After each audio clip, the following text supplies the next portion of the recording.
हम ये कह रहे हैं कि बीजेपी महिला विरोधी है, 543 में से अभी क्यों नहीं दे रही। और जो कोटे के अंदर कोटा, पिछड़ी दलित महिलाओं, आदिवासी महिलाओं, अल्पसंख्यक महिलाओं, कोटा सुनिश्चित क्यों नहीं हो। आप लोकतंत्र को खोखला करके, संविधान को कमजोर करके, लोकतांत्रिक संस्थाओं पर कब्जा करके भी आपका मन नहीं भर रहा है। आप झूठ बोल करके देश को धोखा दे रहे हैं। कि खासकर नरेंद्र मोदी की एक फितरत बन गई है, वो ये मानते हैं कि देश मूर्खों का है, देश जाहिलों का है, वो नहीं समझ पा रहा है इनका खेल। इस देश का दलित पिछड़ा चूंकि बटा हुआ है, अचेत है, भ्रमित है या समझौता परस्त हो रहा है। अपनी सारी नाकामी को यूएस से क्या डील हुई, एप्स्टीन फाइल से लेकर के सिलेंडर तक जितने सवाल थे अचानक से सब गायब। अचानक एक नया इशू ले आए। नहीं, महिलाएं इस तरह से आई। फूलन देवी को किसने सदन पहुंचाया और किसने विरोध किया था। भगवती देवी को किसने सदन पहुंचाया और किसने विरोध किया था। और फूलन देवी, भगवती देवी जैसी कितनी महिलाएं सदन पहुंच पाई। नमस्कार, मैं ज्योति यादव और आप देख रहे हैं हिंद समाचार। 131वें संशोधन बिल के आड़ में महिला आरक्षण बिल का नाम लिया जा रहा था और कहीं ना कहीं ये कहा जा रहा था, ये करार कर दिया गया कि बीजेपी तो कट्टर समर्थक है महिलाओं की, लेकिन विपक्ष में भी समाजवादी पार्टी और मुख्यतः कांग्रेस महिला विरोधी है।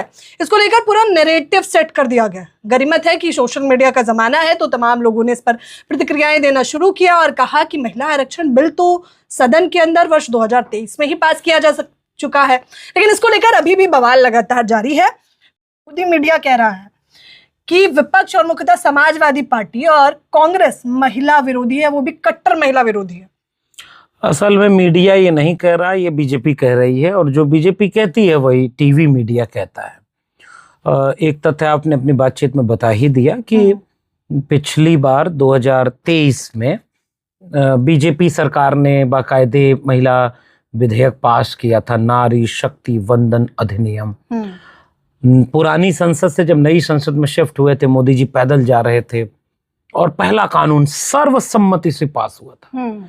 यानी देश के किसी भी राजनीतिक दल ने उस नारी शक्ति वंदन अधिनियम, जो महिलाओं को 33% आरक्षण देता है, उसका विरोध नहीं किया। बशर्ते कुछ समाजवादी दलों ने यह जरूर मांग की थी कि कोटे के अंदर कोटा भी होना चाहिए, इन महिलाओं में पिछड़ी और अल्पसंख्यक महिलाओं को भी होना चाहिए, लेकिन किसी ने विरोध नहीं किया। अब जो 2 राज्यों में चुनाव आने वाले हैं, बंगाल और तमिलनाडु में, कहने वाले कह रहे हैं कि वहां बीजेपी की हालत बहुत खस्ता है। इसके चलते वे एक झूठ के साड़ी में लपेट करके कि हम महिला आरक्षण देने के लिए बिल ले आ रहे हैं, लेकिन वो बिल महिला आरक्षण विधेयक था ही नहीं, वो परिसीमन करने वाला था। क्योंकि भारतीय जनता पार्टी सरकार ने एक संशोधन पेश किया कि महिला आरक्षण विधेयक 29 में लागू होगा, उसके पहले परसीमन चाहिए, फिर जनगणना हो और उसके बाद फिर, तो परसीमन करने का बिल था कि 543 सीटों में से महिला को 33% नहीं देगी बीजेपी, पहले उसे वो 850 करना चाह रही है, तब बांटेगी। तो महिला विरोधी कौन हुआ। इसी बार पूरे विपक्ष ने एक सुर में कहा कि आप अभी पेश कर दीजिए, अभी 1 घंटे में संशोधन करिए, इसी 543 को 33% बांट दीजिए। कुछ दलों ने तो यहां तक कहा 50% कर दीजिए, अभी करिए। बिल्कुल। इसके लिए परिसीमन की आड़ लेना क्यों जरूरी है, क्योंकि बीजेपी चाहती थी कि परिसीमन करके वो सीटों को इस तरह से रीएलोकेट करे कि हमेशा बीजेपी के फेवर में जाए। और ऐसा बीजेपी ने, इसके सबूत भी हैं, जम्मू कश्मीर और असम में यही किया है। असम में आप कल्पना करेंगे कि 300 किलोमीटर दूर 2 अलग अलग टुकड़े हों एक लोकसभा में, ऐसा परिसीमन वहां पे किया गया है। जम्मू कश्मीर में भी किया गया। ये सच है। चूंकि इस बिल में संविधान संशोधन था, महिला आरक्षण लागू करने के लिए संविधान संशोधन की जरूरत ही नहीं, तो वो विपक्ष जो चाह रहा था वो बात देश न जान पाए, तो मोदी जी खुद देश के सामने लाइव आ गए। फिर टेलीविजन चैनल को पैकेज चला गया कि आप ये प्रचार करो। कुछ प्रोजेक्टेड लोगों को सड़क पर उतार दिया गया। अखिलेश यादव मुरादाबाद, अब वो मुर्दाबाद की बजाय मुरादाबाद लिख करके वो उन लोगों को बेचारे को भेज दिया गया सड़क पे। ये एक बीजेपी और आरएसएस की, खासकर नरेंद्र मोदी की एक फितरत बन गई है। वो ये मानते हैं कि देश मूर्खों का है, देश जाहिलों का है, वो नहीं समझ पा रहा है इनका खेल। मगर मुझे ये नागरिक के तौर पर कहना है कि ऐसा है नहीं, लेकिन मैं कहता हूं कि इम्तिहान भी नागरिकों का है कि जरा वो क्या मानते हैं। जी, इसको लेकर प्रधानमंत्री मोदी ने देश को संबोधित करते हुए कहा कि मैं पूरी महिलाओं से माफी मांगना चाहता हूँ, पूरी देश की महिलाएं। विपक्ष की तरफ से बताइए, पीएम मोदी माफी मांग रहे हैं, क्या कहना चाहेंगे। प्रधानमंत्री नरेंद्र मोदी से कोई इंटरव्यू ले, प्रेस कॉन्फ्रेंस तो वो करते नहीं। देश भर का विपक्ष एक सवाल पूछ रहा है कि ये महिला विधेयक है कि नहीं। आपने क्लॉज क्यों जोड़ा कि परिसीमन करेंगे तब महिला का वो महिला विधेयक तो पास हो चुका था। इसीलिए मैंने कहा कि वो झूठ बोल रहे हैं, साफ झूठ बोल रहे हैं। लेकिन क्या प्रधानमंत्री नरेंद्र मोदी इस देश की महिलाओं को इतना नादान और अज्ञानी समझ रहे हैं कि वो ये साजिश को बीजेपी की नहीं समझ पाएगी? वो समझेगी और इस तरह के झूठ का जवाब देगी। अच्छा, आपको बता दें कि इस वक्त मेरी मौजूदगी बिहार में ही है और बिहार के नए सीएम सम्राट चौधरी ने कहा है कि समाजवादी पार्टी तो केवल डिम्पल यादव को और विपक्ष तो केवल परिवारवाद को ही बढ़ावा देना चाहता है। वो चाहता ही नहीं है कि गरीब तबके की महिलाएं भी सदन में पहुंच सके। भाजपा ने तमाम लोगों को काम पे लगा दिया कि वो अपमानित करने वाली भाषा बोलो और विपक्ष को डिलेजिटिमेट करो, विपक्ष को उसके मूल सवाल से भटकाओ, जो विपक्ष सवाल पूछ रहा है उसका जवाब न दो। बीजेपी के नेता वही काम कर रहे हैं। हम ये कह रहे हैं कि बीजेपी महिला विरोधी है, 543 में से अभी क्यों नहीं दे रही। और जो कोटे के अंदर कोटा, पिछड़ी दलित महिलाओं, आदिवासी महिलाओं, अल्पसंख्यक महिलाओं, कोटा सुनिश्चित क्यों नहीं हो। अखिलेश यादव ने एक और बहुत महत्वपूर्ण सवाल किया कि पार्टी को फिक्स करिए ना, सीट क्यों फिक्स कर रहे हैं। ये तो सीट आप अपनी मनमर्जी से फिक्स करेंगे और जो ये फिक्स करेगा वो तो बीजेपी के प्रभाव में है। तो ये बीजेपी पूरे देश को धोखा दे रही है, पूरे देश को धोखा दे रही है और इसलिए इस धोखे से बचना देश की जिम्मेदारी है। जब आप लोगों ने कहा कि कोटे के अंदर कोटा, सदन में भी इसको लेकर चर्चा होती है कि कोटे के अंदर कोटा दिया जाना चाहिए, उसको लेकर मैंने खुद जंतर मंतर पर बीजेपी का भी हमने आंदोलन कवर किया। महिलाएं कह रही थी कि अब महिलाओं को तो बांटना छोड़ दीजिए आप लोग। महिलाएं मूर्ख हैं जो इस तरह की बात कहती हैं। किसकी जाति नहीं होती है, महिलाओं की जात नहीं होती तो मत बांटो।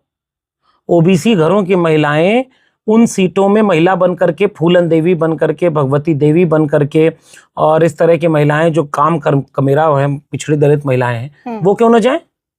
तो उनका विरोध करना बंद कर दें। ऐसी महिलाएं, वे सारी सवर्ण महिलाएं होंगी जो ये भाषा बोलेंगी। क्यों चाहिए कोटे के अंदर कोटा आप लोगों को? क्योंकि इस देश में उन महिलाओं को जो अभी भी किसान कमेरा परिवार से हैं, हाशिए पर ढकेली गई हैं, वंचना के शिकार हैं, वे इस तरह की प्रतिस्पर्धा में जगह नहीं बना पाएंगे केवल महिला आइडेंटिटी पे। और ये हकीकत आंकड़े बताते हैं। अब तक जितनी महिलाएं इस तरह से आई, फूलन देवी को किसने सदन पहुंचाया और किसने विरोध किया था? भगवती देवी को किसने सदन पहुंचाया और किसने विरोध किया था? और फूलन देवी, भगवती देवी जैसी कितनी महिलाएं सदन पहुंच पाई? आंकड़े आपके सामने हैं। तो जब आंकड़े बता रहे हैं कि केवल कुछ ताकतवर पृष्ठभूमि की महिलाएं वहां पहुंच रही, तो पिछड़ी महिलाएं क्यों नहीं पहुंचनी चाहिए? अल्पसंख्यक महिलाएं क्यों नहीं पहुंचनी? उनका विरोध क्यों किया जा रहा है? मत किया जाए। मुसलमानों को लेकर भी गृह मंत्री अमित शाह जब ये कहते हैं सदन के अंदर ही कि सपा प्रमुख अखिलेश यादव को बहुत ज्यादा हमदर्दी है तो अपनी पार्टी से टिकट दे दीजिए, कहाँ मना किया है उन्होंने? तो सपा प्रमुख ने कह दिया कि बीजेपी को इतनी हमदर्दी है तो प्रधानमंत्री महिला घोषित कर दीजिए। उसका जवाब दें भाई। उन्होंने तो कहा तुरंत कर दीजिए, महिला बना दीजिए प्रधानमंत्री। नहीं बनाएंगे। ये सब तर्क की बात करने वाले लोग नहीं है, तर्क में हार जाते हैं और ये केवल विपक्ष को डिलेजिटिमेट बार बार करना चाह रहे हैं। जितना सवाल अखिलेश यादव ने कहा या राहुल गांधी ने जो पूछा, समूचे विपक्ष ने जो पूछा, उसका जवाब क्यों नहीं दिया गृह मंत्री ने? केवल इधर उधर की कहानी सुनाते हैं, कांग्रेस ने ये किया, इन्होंने ये किया। अरे आप क्या कर रहे हो, जवाब दो। इसलिए देश बड़े गहरे संकट में है। देश में इस तरह की जाति जनगणना क्यों नहीं कराने दे? आप कह रहे हैं कि मकानों की जातियां नहीं होती, तो SC ST ऑब्लिक अन्य लिखा हुआ है, उसमें OBC क्यों नहीं लिखा हुआ है? और क्यों फिर SC ST लिखा हुआ है अगर वो मकानों की जातियां नहीं होती? तो ऐसे मूर्ख बना रहे हो आप पूरे देश को। मकान अपने आप में कोई पहचान नहीं रखता। मकान की पहचान ईंट पत्थर से नहीं होती। मकान की पहचान मकान मालिक से होती है और मालिक की जाति होती है।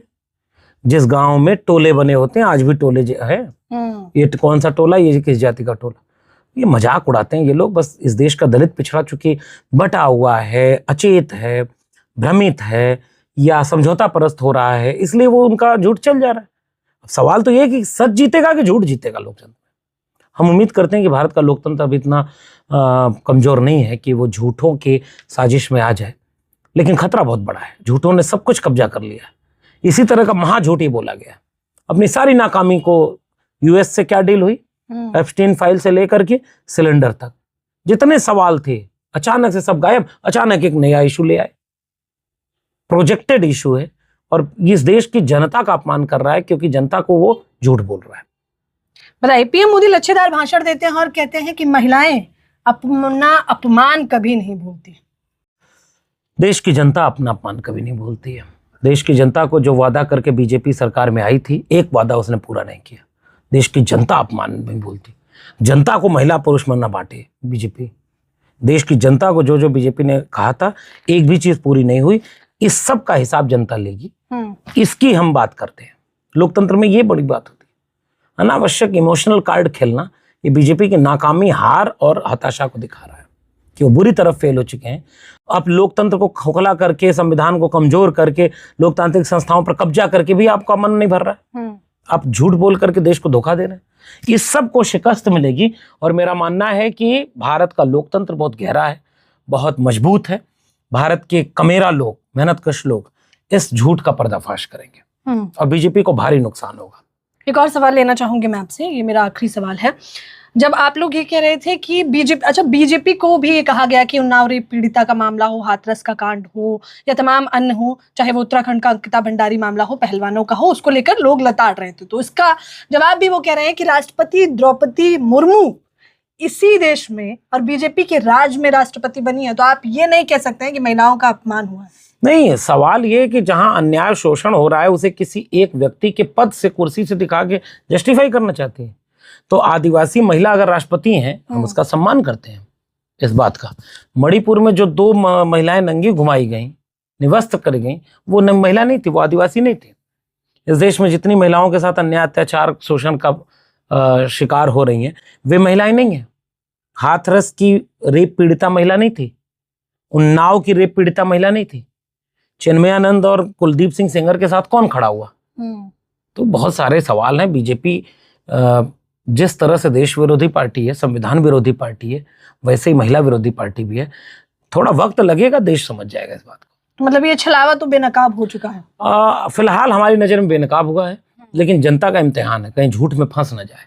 इसलिए हम सजग करते हैं कि बीजेपी के झूठ को बहुत दूर से पहचान लेना। बहुत धन्यवाद। बीजेपी को झूठ को बहुत दूर से पहचानना। इस पूरी बातचीत में लक्ष्मण यादव कहते हैं कि केवल महिलाएं ही नहीं, देश की जनता भी अपमान नहीं भूलती है और इस अपमान का जवाब वोट की चोट से जरूर दिया जाएगा आने वाले समय में। फिलहाल इस चर्चा के बारे में आप लोग भी मुझे अपनी राय जरूर दें। कैमरामैन नावेद के साथ ज्योति यादव, हिंद समाचार।